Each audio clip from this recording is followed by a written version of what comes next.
Okay guys, so ito na yung Caad12 build ko. Nalipat ko na lahat ng components ng previous bike ko, yung Caad10. Ang napalitan ko lang yung seat post, yung expander plug. Tapos yung Bartape. So ganun pa rin.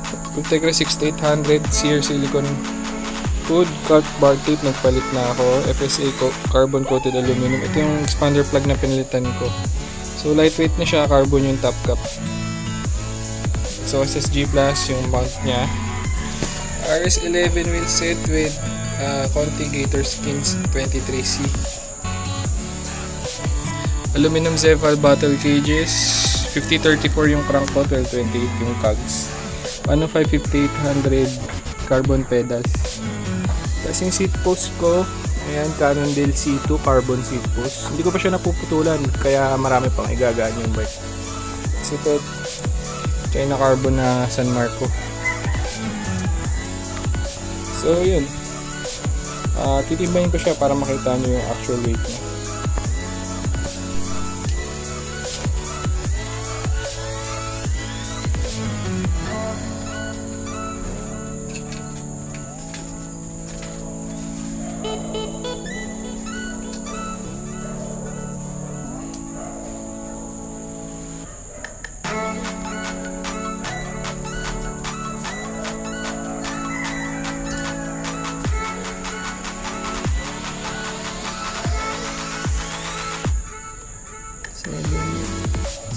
Seven 7.78.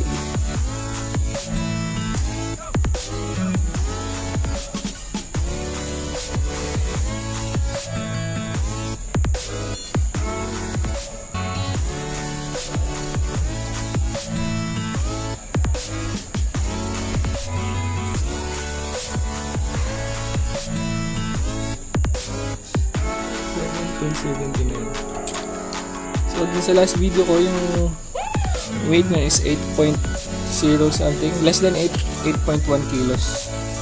So almost 200 yung nabawas, 200 mahigit, 200 grams. Okay?